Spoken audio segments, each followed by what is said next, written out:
Hello, my name is Allison Carmen, and welcome to my podcast, 10 Minutes to Less Suffering. And today I want to talk about why we feel so exhausted. A lot of it has to do with the pressures that a lot of us feel about our jobs and the economy and politics and our children.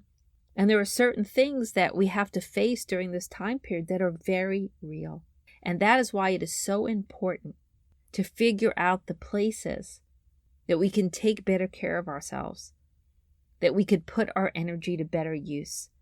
And maybe it'll make us feel 5% better or 20% better or maybe all better. But we really don't have the space right now to let our thoughts go wild, to let ourselves feel stressed and worried about things we can't control. It's a time that if we could be more disciplined with where we put our energy, where we put our thoughts, we're going to have more energy to deal with the things that are very real in this moment. So in a way, we have to figure out what's our job to deal with and what's not, and where we need to put our energy and where we could save our energy. And I know this has helped me so much because sometimes at the end of the day, I'm exhausted not because of what I had to do, but I'm exhausted because how I chose to think. And so what a great time to start working on this. We don't realize how often in the day our thoughts that lead us to the stress and the worry and the anxiety and the fatigue, that some of it is in our control. And ironically, it comes down to worrying about things that are not in our control. So one of the first things that we could look at is, am I in the moment or am I worrying about the future? And in the moment is the only place we could do our best. And in the moment is where we create our future. So if we spend time in the present, we will be our most powerful because we will actually be working on things that are solid, that are real, that are in front of us. And we could be creative and innovative even during challenging times. But when our mind starts to go towards the future, about our worries, about our fears, about the outcomes, that's when we're going to feel exhausted. And that's when we're going to feel weak. And that's when we're going to lose our way. And usually I go over the maybe statements and the maybe practice, and you could find those on other podcasts. But the maybe is always a great place to start. And we need to remember that if we want our lives to change, it has to happen in the unknown, and uncertainty brings good things too. And when you start to have a better relationship with uncertainty, you feel less exhausted because you stop trying to figure out something you can't know. And when we hold the hope and we hold the maybe, we're just in this different place. Because maybe things are going to get better. Maybe things are good. Maybe our thoughts are not true. Maybe life is pulling us in a new direction. And the more we're in the moment, the more we're going to be available to capture those opportunities and possibilities. Life is usually singing to us, asking us to move in a certain direction. But when we're so busy focused on what will be, we have trouble being with what is. And that is our core. That is our power. That is the moment where all things are possible. Another place we exhaust ourselves every day is when we start living from other people's perspectives.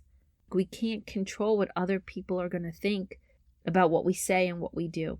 And yes, we need to be respectful to those around us and considerate. But often we are just speaking our truth. We are doing our best. We are working hard. And when people don't agree with us or they get disappointed, we get overwhelmed and we get stressed and worried about what they think, what other people think. And this is such an important time that if we can't control it, we need to find a way to let go of it. And it's not that we won't keep working towards change or growing ourselves or our businesses or our friendships. But it's so important not to obsess about things that are not our jobs, that are out of our control. Because we don't really have the space right now to do that. But we can keep going back to ourselves, checking in with ourselves.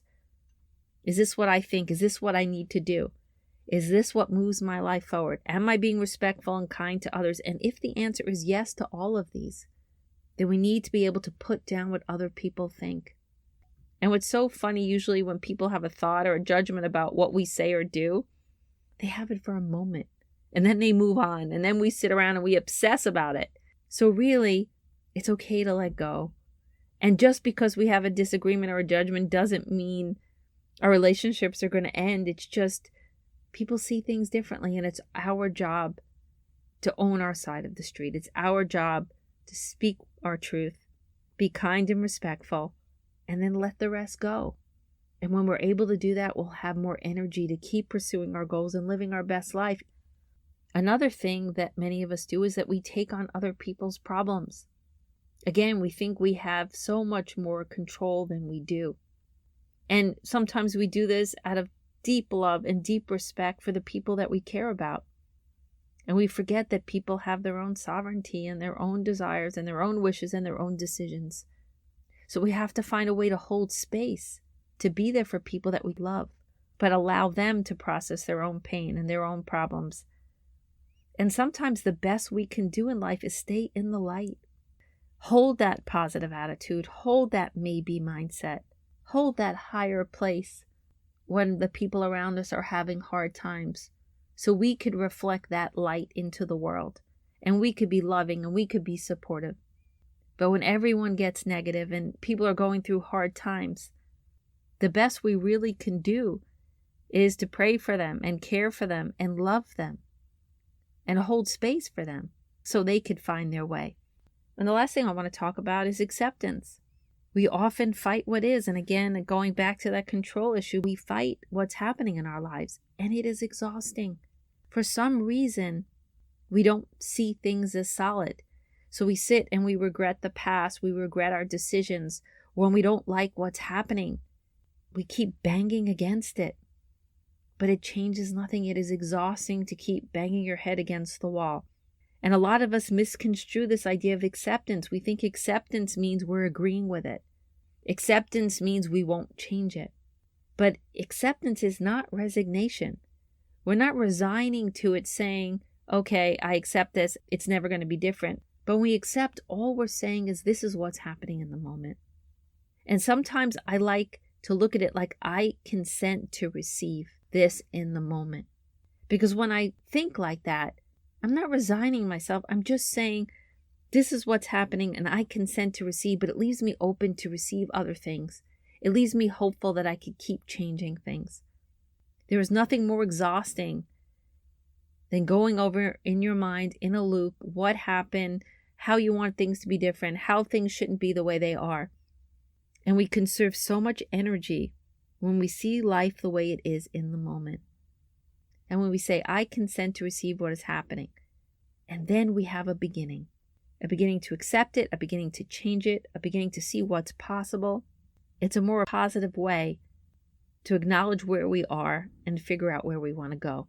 And there might be other places in your life where you know that you're exhausting yourself, how you're eating, if you're exercising, if you're sleeping. So it's so important just to look for those places that you could take back a little of your energy, so you could go a little more within, find some strength and find some resilience. We can't control uncertainty. We can't control what other people think. We can only control our inner experience and what we choose to do in each moment. So it's a practice, but I really believe that if you start thinking about these things, you will be less exhausted and you'll have more energy to face the big things in your life and to also enjoy the moments as they come. We just want to make sure we take an accounting of all the places that we're letting our energy go, so we can bring it all back to ourselves, to be present, to be open, to be ready for all the things to come. We want to make sure we are cultivating resilience and strength and less fear and less worry. It's so much better to come to this moment and say, how do I want to live in this moment and moving forward? And we know we need to have the strength to do it. So now's the time to have the discipline, to stay with ourselves, to think about the things that we can control, to see how we could be more present, to see how we could be more open. There are so many blessings in our lives and so much to be hopeful for. But if we feel too exhausted and we're wasting too much of our energy, we won't be home to enjoy it. So I hope you think about all these different ways to be less exhausted.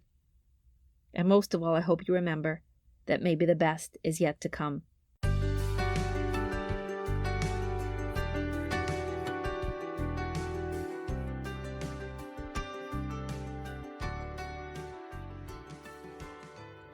Thank you for listening to this podcast today. If you'd like to get in touch with me, you can email me at allison@allisoncarmen.com. If you'd like to buy my books, The Gift of Maybe, A Year Without Men, Maybe Everything's Okay, A Parenting Guide to Less Stress and Worry. They're available at all major bookstores and online platforms. If you'd like to buy my Maybe cards or my Maybe digital journal, they're available on Amazon, Etsy, and my Stan store. But most of all, if you like this podcast, I hope you subscribe and leave a comment.